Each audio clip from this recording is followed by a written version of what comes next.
had that dream again. My small business needs to hire, but I don't use LinkedIn, and I hire wrong. So then I'm doing IT, and when I go to plug the servers in, they become sentient, and they won't let us access our network unless we forward their chain emails and memes to more and more and more people, and then I wake up. Don't let hiring nightmares ruin your dreams. LinkedIn Jobs' new AI assistant finds and invites best-fit candidates to apply, so you can discover talent you may have missed. Post your job for free at linkedin.com/quality. Start hiring today with LinkedIn. ¿Qué pasaría si un hombre completamente justo lo perdiera todo en cuestión de horas, sin explicación, sin advertencia, sin haber hecho nada malo a propósito? ¿Qué pasaría si Dios guardara silencio mientras su siervo más fiel se desmorona delante de todos? Si tú fueras ese hombre, ¿seguirías adorando o romperías tu fe en un instante? Esta es la historia de Job, no solo de un personaje antiguo, sino de un espejo brutal de lo que tú y yo podríamos llegar a vivir. Una historia donde la justicia humana parece inútil, donde el sufrimiento no encaja en ninguna lógica fácil y donde Dios parece lejos, demasiado lejos. Pero al mismo tiempo una historia donde el dolor se convierte en el lugar más profundo de encuentro con lo divino. En una tierra lejana llamada Uz, bajo un cielo ardiente y sobre una tierra reseca por el sol del oriente, vivía un hombre que era la definición misma de integridad.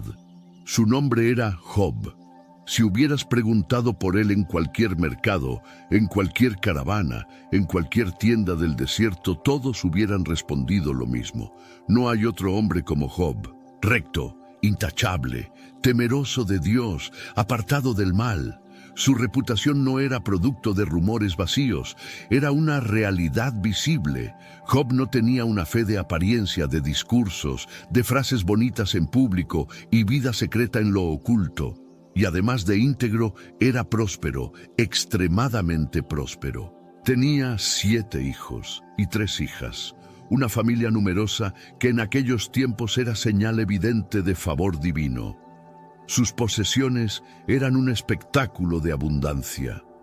Miles de ovejas cubrían las colinas como una sábana blanca viviente. Los camellos formaban largas caravanas que cruzaban las rutas comerciales del desierto, cargados de bienes. Los bueyes abrían la tierra fértil, preparando cosechas que serían la envidia de los vecinos. Las asnas transportaban frutos, productos, riqueza en movimiento. Criados iban y venían, administrando campos, rebaños, casas. Job era sin duda el hombre más grande de todo el Oriente. Sus hijos disfrutaban de esta abundancia, tenían una costumbre hermosa. Cada uno en su día organizaba banquetes en su propia casa y llamaban a sus hermanas para que compartieran con ellos comida, bebida, risas, conversaciones. Era una familia unida, una casa llena de alegría, una escena que cualquiera desearía. Pero mientras las mesas se llenaban, mientras las copas se levantaban, había alguien que no se dejaba adormecer por la comodidad. Job, el padre, el intercesor silencioso. Cada vez que terminaban los días de fiesta, Job se levantaba muy temprano, antes de que el sol se asomara por las montañas y coloreara el cielo. No se levantaba para negociar, ni para revisar cuentas, ni para dar órdenes. Se levantaba para algo más profundo, para presentar sacrificios delante de Dios, uno por cada hijo, uno por cada hija, porque en su corazón pensaba, tal vez mis hijos habrán pecado, tal vez en la alegría, en la risa, en el ruido de la celebración, habrán pensado algo incorrecto contra Dios en lo secreto de su corazón. Y Job ofrecía holocaustos por cada uno de ellos. Lo hacía continuamente. No una vez, no de vez en cuando, todos los días. No se apoyaba en su propia justicia, no se apoyaba en su riqueza, no confiaba en su fama. Su confianza estaba en Dios. Su vida completa se movía alrededor de Dios. En la tierra de Uz, cuando se pronunciaba el nombre de Job, los comerciantes hablaban de su éxito. Los ancianos hablaban de su sabiduría. Los sacerdotes hablaban de su devoción. Job era el modelo, el ideal. un hombre que había encontrado la forma de caminar en obediencia a Dios y al mismo tiempo prosperar en este mundo. Pero Job no tenía idea de que mientras él se levantaba a orar por sus hijos, su nombre estaba siendo mencionado en un lugar infinitamente más alto. Muy lejos de Uz, más allá de las nubes y del sol, en una dimensión que nuestros ojos no pueden ver, se abrió una escena completamente distinta. Un día, los hijos de Dios, los seres celestiales, se presentaron ante el trono del Creador. Una reunión solemne, una audiencia cósmica, todos los ángeles compareciendo ante el Dios que sostiene el universo con su palabra. Y entre ellos apareció alguien que no encajaba con la adoración que llenaba ese lugar. Satanás, el adversario, el acusador, el que se opone a los planes de Dios y a la fe de los hombres. Dios le habló. ¿De dónde vienes? Satanás respondió: de recorrer la tierra y andar por ella. No era que Dios ignorara la respuesta. Dios no hace preguntas para obtener información. Dios hace preguntas para revelar, para exponer lo que se esconde en la oscuridad. La respuesta de Satanás mostraba su naturaleza inquieta. Nunca descansa, nunca se detiene, siempre observando, siempre buscando grietas, siempre calculando cómo destruir lo que Dios ama. Entonces, Dios pronunció un nombre que resonó en esa corte celestial. ¿Has considerado a mi siervo Job? No hay otro como él en la tierra, hombre íntegro, recto, que me teme y que se aparta del mal. Dios mismo daba testimonio de Job.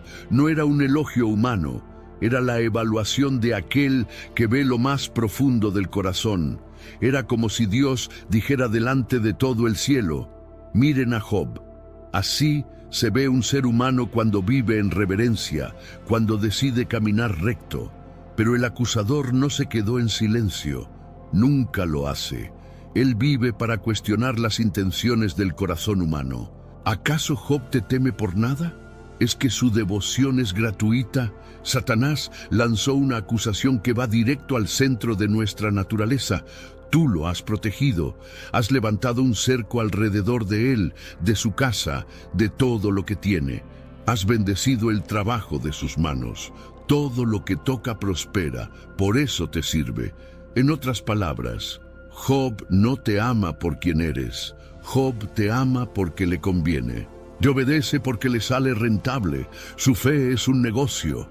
Luego lanzó el desafío: toca todo lo que tiene, quítale las bendiciones, destrúyele lo que amas, y verás cómo te maldice en tu misma cara.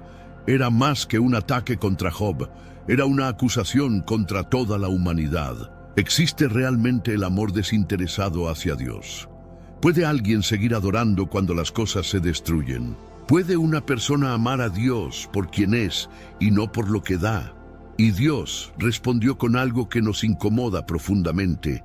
He aquí, todo lo que tiene está en tu mano, solo no pongas tu mano sobre él. Dios aceptó el desafío, puso un límite. Satanás podía tocar las posesiones de Job, pero no su cuerpo. Satanás podía arrebatarle lo que tenía, pero no podía tocar todavía su vida. Y Satanás salió de la presencia divina, no salió para descansar, salió para atacar. Mientras tanto, en la tierra todo parecía seguir igual. Un día, como tantos otros, los hijos e hijas de Job estaban reunidos, comiendo y bebiendo en casa del hermano mayor. Risas, brindis, alegría. Nada parecía anunciar la tormenta que se aproximaba. Tal vez ese día Job estaba preparando mentalmente los sacrificios que ofrecería al siguiente amanecer. Tal vez pensaba en el nombre de cada uno de sus hijos mientras calculaba cuántos holocaustos presentar. Tal vez miraba el horizonte satisfecho, pensando que su hogar estaba en paz. De repente, un criado entró precipitadamente. Su rostro lo decía todo antes de pronunciar una sola palabra. «Señor». Estaban los bueyes arando y las asnas pastando junto a ellos. De pronto llegaron los sabeos, nos atacaron, robaron el ganado y mataron a los criados con espada. Solo yo escapé para traerte la noticia. Un golpe directo a su riqueza, a sus recursos de trabajo, a sus hombres, a su estructura económica. Pero apenas ese criado había terminado de hablar, entró otro. «Señor, fuego cayó del cielo y consumió las ovejas y a los pastores. Solo yo escapé para traerte la noticia». Otro golpe demoledor. Miles de ovejas calcinadas, más empleados muertos, una escena de destrucción total y, para colmo, descrita como fuego de Dios, como si el cielo mismo se hubiera vuelto en su contra. Antes de que Job pudiera procesar esa tragedia, llegó un tercer mensajero. «Señor, los caldeos formaron 3 grupos, atacaron a los camellos, se los llevaron y mataron a los criados. Solo yo escapé para traerte la noticia». Los camellos, el corazón del comercio en el desierto, su capacidad de viajar, negociar, expandir, en minutos se esfumó. Pero todavía quedaba el golpe más brutal, el que tocaría lo más profundo de su alma. Mientras este tercer mensajero hablaba, llegó un cuarto. Su voz temblaba. «Señor, tus hijos y tus hijas estaban comiendo y bebiendo en casa de su hermano mayor». De repente vino un viento poderoso desde el desierto, golpeó las 4 esquinas de la casa se derrumbó sobre ellos, todos murieron. Solo yo escapé para traerte la noticia. En cuestión de minutos, Job pasó de ser el hombre más próspero del Oriente a ser un hombre completamente arruinado. Sus bienes desaparecieron, sus siervos murieron, y lo peor, sus 10 hijos, la alegría de su vejez, el fruto de sus oraciones, la razón de sus sacrificios, habían sido sepultados bajo escombros. Imagínate el silencio que siguió a esas palabras. 4 mensajeros, 4 tragedias, una detrás de otra, sin descanso, sin tiempo para respirar. Satanás había calculado la secuencia, primero el ganado de trabajo, luego las ovejas, luego los camellos y al final sus hijos, lo material primero, lo más sagrado al final. Cada noticia era como un hachazo al corazón de Job.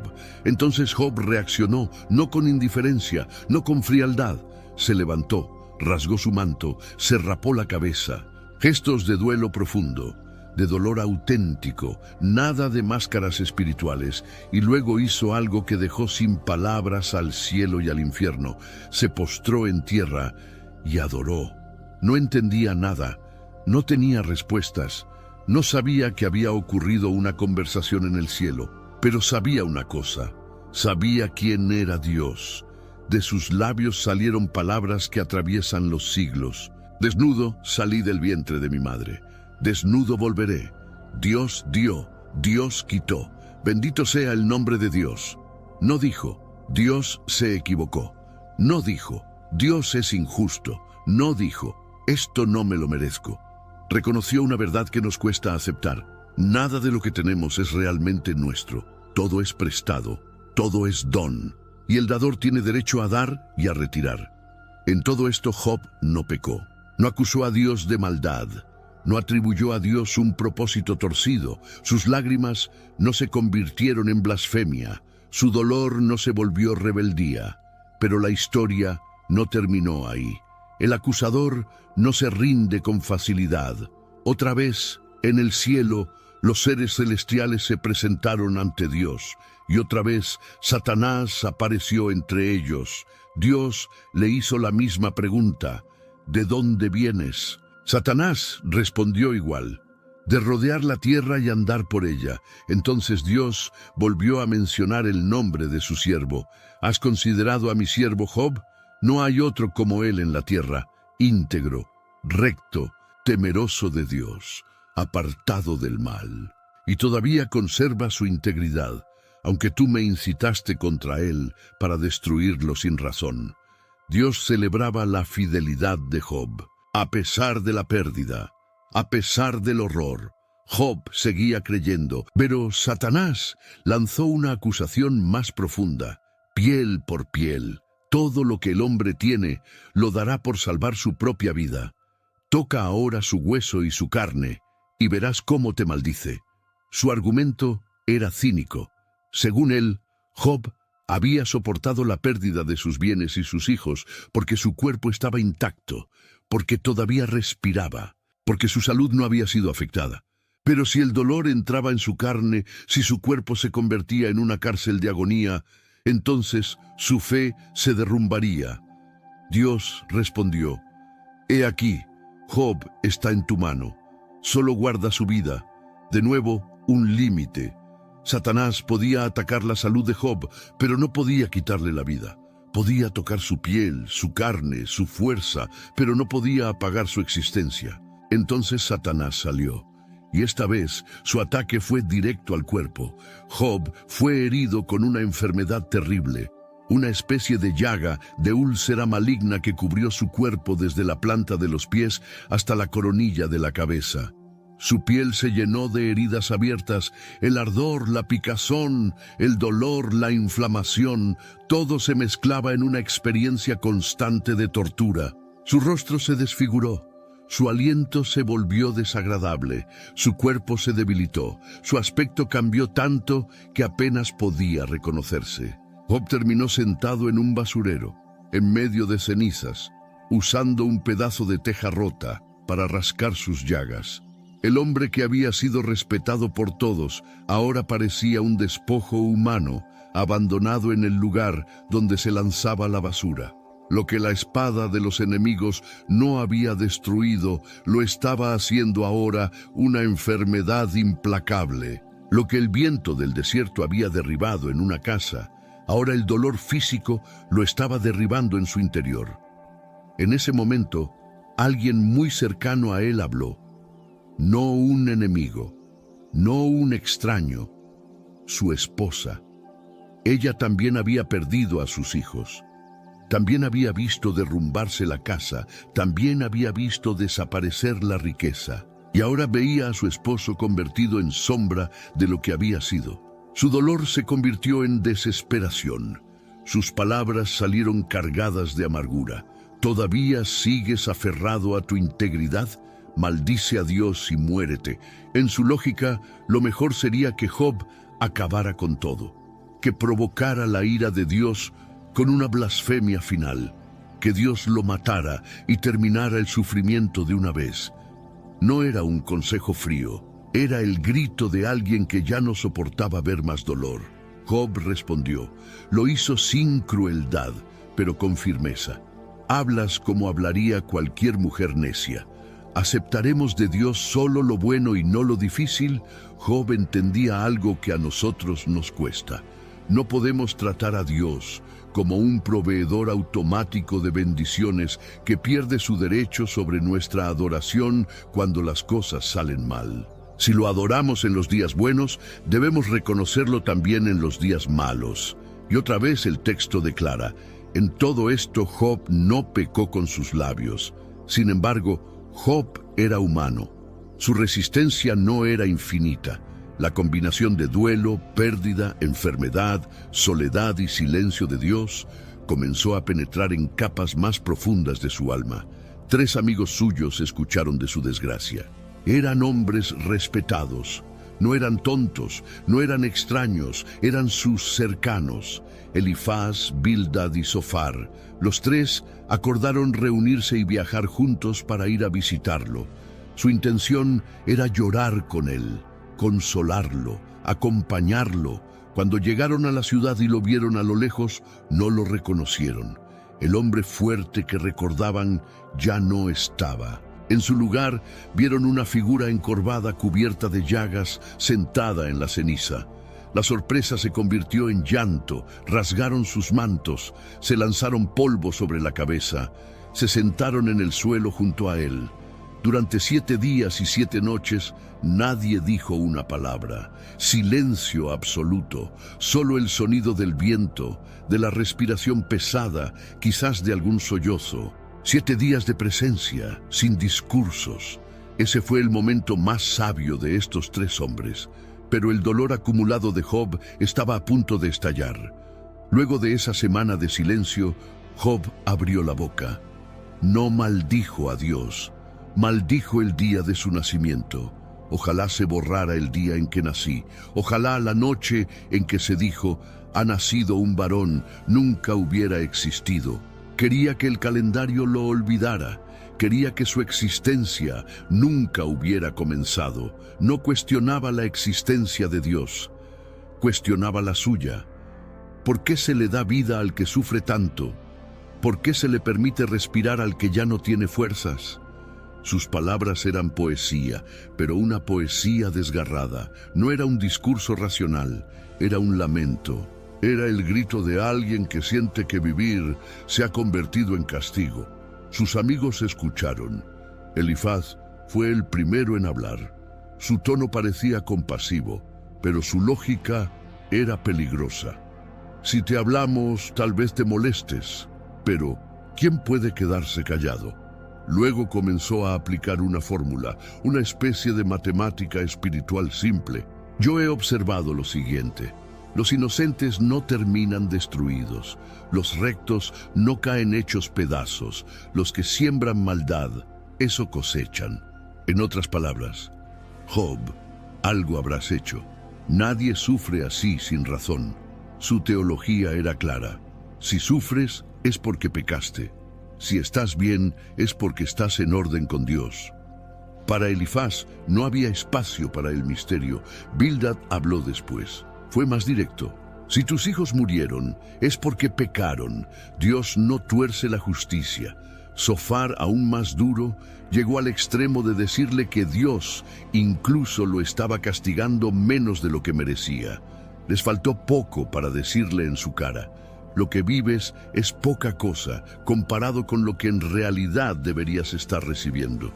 Sin querer, se convirtieron en verdugos espirituales, consoladores que agravaban la herida, defensores de Dios con palabras que Dios nunca les pidió que pronunciaran. Job respondió. Su paciencia con ellos comenzó a agotarse. Consoladores molestos sois todos. Sus palabras son como un río que se seca cuando más lo necesito. Les decía en otras palabras, lo que ustedes llaman ayuda me destruye más.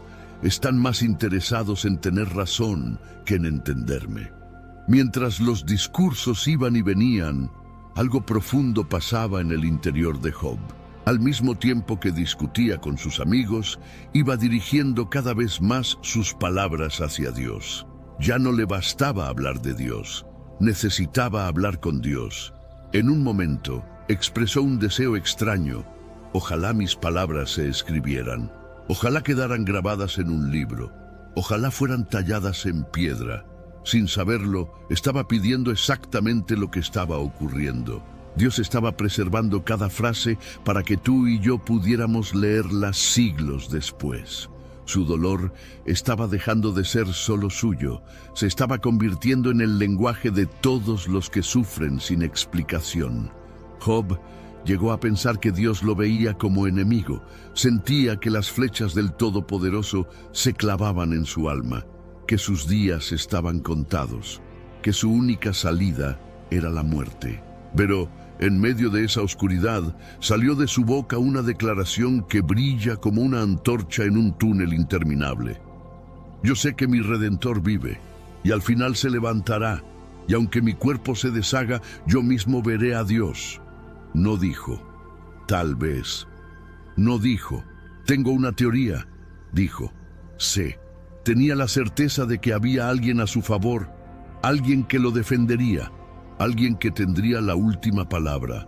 Aunque no entendiera nada ahora, Job no negaba su dolor, no maquillaba su tristeza, no escondía su confusión. Al mismo tiempo, se aferraba a una esperanza que no veía. Esa tensión entre desesperación y fe se repetía constantemente. A veces pedía morir, luego pedía hablar con Dios. A veces parecía al borde de rendirse, luego proclamaba confianza. Y Dios permanecía en silencio, silencio largo, silencio incómodo, silencio que duele más que muchas palabras.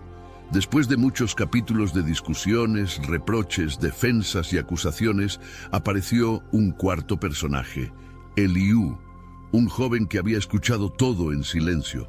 Estaba indignado tanto con Job por justificarse demasiado como con los amigos por acusarlo sin saber. También habló largo.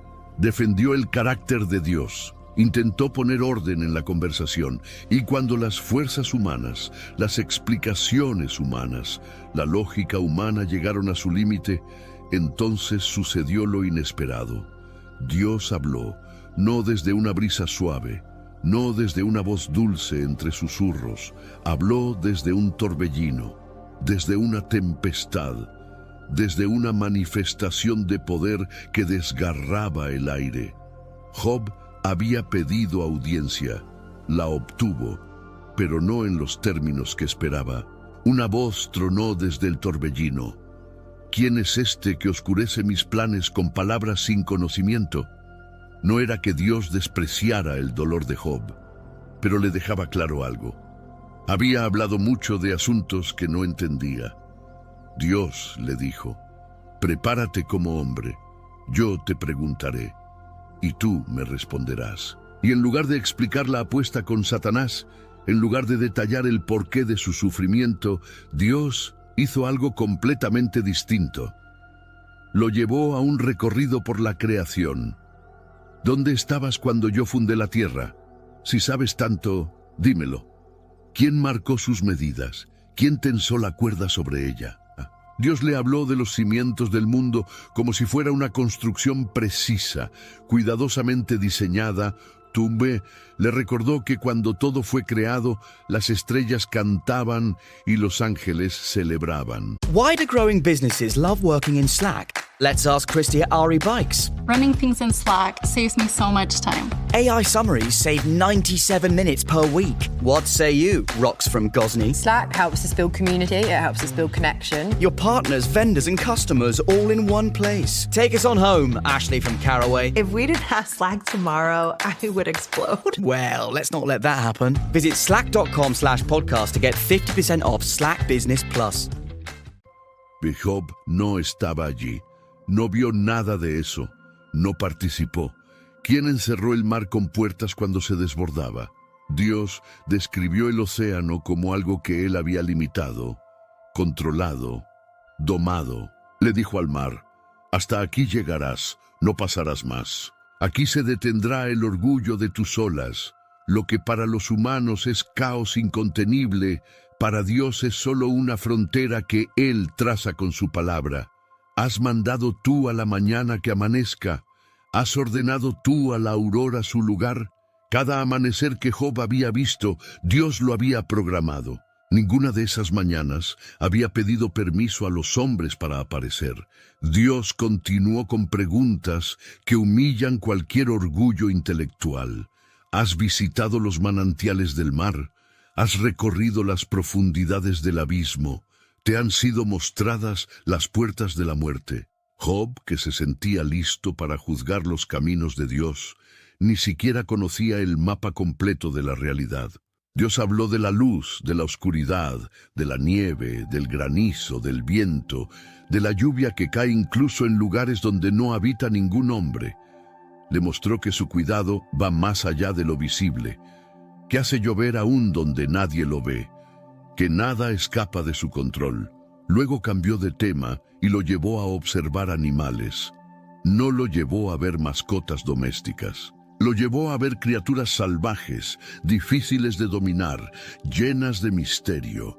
Le habló del caballo de guerra que no teme a la espada, del cuervo que alimenta a sus crías, de la cabra montés que da a luz en lugares inaccesibles, del avestruz que parece descuidada, pero corre con velocidad sorprendente, y finalmente le mostró dos criaturas extraordinarias, Behemoth y Leviatán. Mira a Behemoth, lo hice igual que a ti, come hierba como un buey. Dios describe su fuerza en los lomos, su poder en los músculos. Su cola se mueve como un árbol gigantesco. Sus huesos parecen de bronce, sus piernas como barras de hierro. Es el principio de mis obras. Solo su creador puede acercarse a él con espada. Montes enteros producen pasto para él. Se recuesta bajo sombras enormes. No se asusta aunque un río se desborde. Aunque grandes corrientes golpeen su boca, permanece tranquilo. ¿Puedes capturarlo con facilidad? ¿Puedes dominarlo con tus métodos? La respuesta es obvia. No. Luego, Leviatán. ¿Puedes sacarlo con un simple anzuelo? ¿Puedes sujetar su lengua con una cuerda? Dios usaba la ironía. Lo que sirve para pescar peces comunes no sirve para Leviatán. ¿Te suplicará que lo sueltes? ¿Hará un pacto contigo para ser tu siervo para siempre? ¿Lo amarrarás para que tus hijas jueguen con él? La sola idea es ridícula. Nadie puede domesticarlo. Su piel es como una armadura. Las lanzas rebotan. Las flechas no lo atraviesan. Golpearlo con espada es inútil. De su boca salen destellos como de fuego. Su aliento parece encender brasas. Su presencia provoca terror. El agua hierve a su alrededor cuando se mueve. Tras de sí deja una estela brillante. No hay nada en la tierra que se parezca a él. No conoce el miedo. Y entonces Dios hizo la conexión clave. Si nadie se atreve a enfrentar a Leviatán, si los valientes tiemblan ante él, si esa criatura que yo hice te inspira terror, ¿quién crees que puede estar delante de mí? Job, si tú no puedes controlar lo que yo controlo, si tú no puedes dominar ni siquiera una mínima parte de mi creación, ¿cómo pretendes juzgar mis decisiones? Dios no minimizó el sufrimiento de Job, pero lo colocó dentro de un marco infinitamente más grande.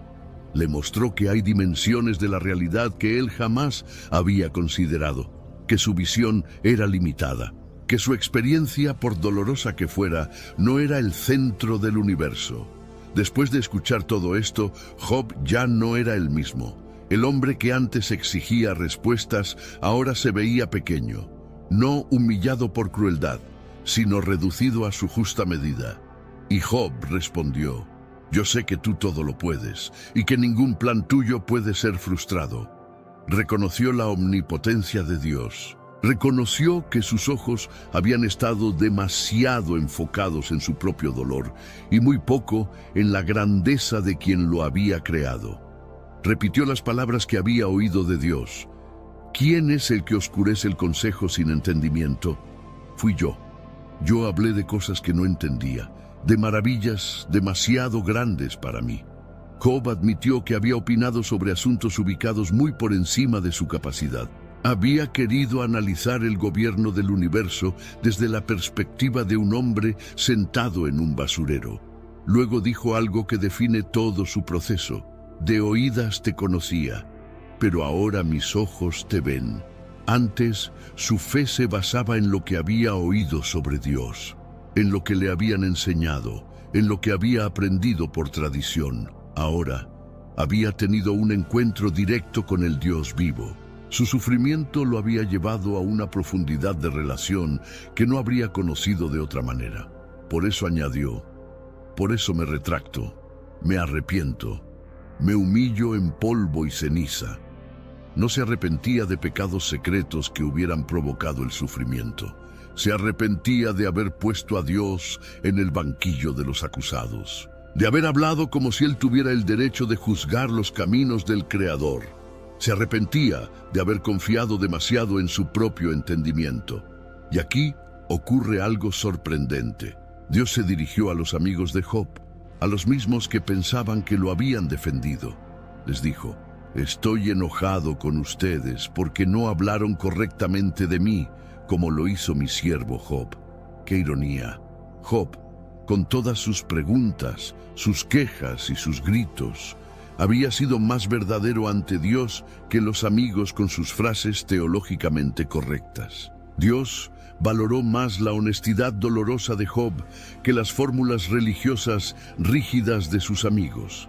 Luego Dios les dijo: lleven sacrificios y preséntelos, y mi siervo Job orará por ustedes. Yo escucharé a Job y no les trataré según su necedad. El hombre que antes había sido acusado por ellos, ahora sería su intercesor. El que fue juzgado por sus amistades, ahora se pararía en la brecha delante de Dios por ellos. ¡Qué giro! Ellos obedecieron. Llevaron las ofrendas. Job oró por ellos. Aquí viene una frase clave. Dios cambió la situación de Job cuando él oró por sus amigos. La restauración comenzó en el momento en que Job intercedió por aquellos que lo habían herido con palabras, cuando en medio de su propia historia de dolor fue capaz de mirar a otros y pedir misericordia para ellos. Después, poco a poco, su vida comenzó a llenarse de señales de restauración. Familiares, conocidos, amigos que habían desaparecido durante lo peor de su sufrimiento, regresaron, comieron con él en su casa, lo consolaron, le dieron regalos, dinero, oro. Su círculo social fue sanado. Dios bendijo el final de Job más que su principio. Sus riquezas volvieron en medida doble, más ovejas, más camellos, más bueyes, más asnas, más recursos de los que había tenido antes. Dios le dio nuevamente 7 hijos y 3 hijas, no en número doble, sino el mismo número. Tal vez como un recordatorio de que sus primeros 10 no se habían perdido para siempre, sino que lo esperaban de otra forma en la eternidad. Las hijas de Job fueron tan hermosas que se hablaba de ellas en toda la región. Y Job hizo algo inusual, les dio herencia junto con sus hermanos. En una cultura donde normalmente solo los varones heredaban, él compartió la herencia también con ellas. Eso revela algo del corazón transformado de Job. Había aprendido a ver la vida con otra perspectiva. Después de eso, vivió muchos años. Vio a sus hijos, a los hijos de sus hijos, a sus bisnietos, a sus tataranietos, 4 generaciones, y finalmente murió anciano y lleno de días. No vacío, no amargado, lleno. Pero la historia de Job no se nos dejó solo para decir, ¡qué bonito final! Se nos dejó para confrontarnos, para poner un espejo delante de nosotros. Job nos enseña que el sufrimiento no siempre es consecuencia de un pecado específico. A veces, los justos sufren precisamente porque son justos. A veces, su integridad los convierte en escenario de batallas espirituales que no ven. Nos enseña que Dios no nos debe explicaciones, que no tenemos derecho a exigirle que nos presente un informe detallado de por qué permite lo que permite, que su llamado no es a entender cada detalle, sino a confiar en su carácter.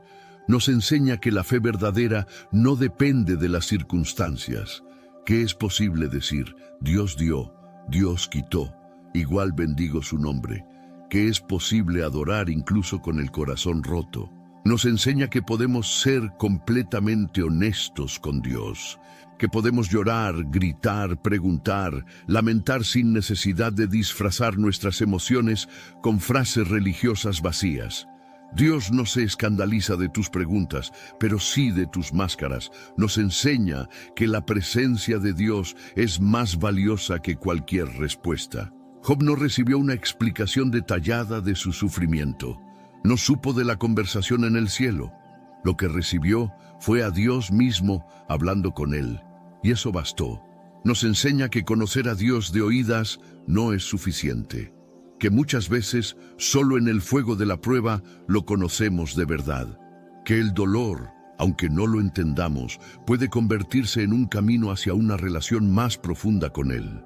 Y nos enseña que la restauración de Dios no siempre llega en el tiempo que quisiéramos, pero cuando llega, lleva consigo algo más que solo devolver lo perdido. Trae madurez, trae profundidad, trae una perspectiva eterna. Tal vez tú te encuentras en un capítulo de tu vida que se parece más al basurero de Job que a la abundancia de Uz. Tal vez sientes que has perdido cosas que eran irreemplazables. Tal vez Dios guarda silencio y tus preguntas chocan contra el cielo una y otra vez. Si algo nos deja claro, esta historia es esto. El silencio de Dios no es ausencia de Dios. Su aparente distancia no significa desinterés. Hay dimensiones que no vemos. Hay conversaciones que no escuchamos. Hay planes que exceden nuestro entendimiento. Pero en medio de todo hay una verdad que puedes decir junto a Job. Yo sé que mi Redentor vive, y un día, aunque hoy no lo entiendas, verás al Dios que hoy parece oculto. Lo verás con tus propios ojos, y todo lo que ahora es caos tendrá otro significado. Si esta historia te hizo pensar, si te identificaste con el dolor, las preguntas o la fe de Job, me encantaría leerte. Déjame un comentario contando qué parte tocó más tu corazón. Y si quieres seguir escuchando historias profundas como esta, te invito a suscribirte y activar las notificaciones para no perderte los próximos videos.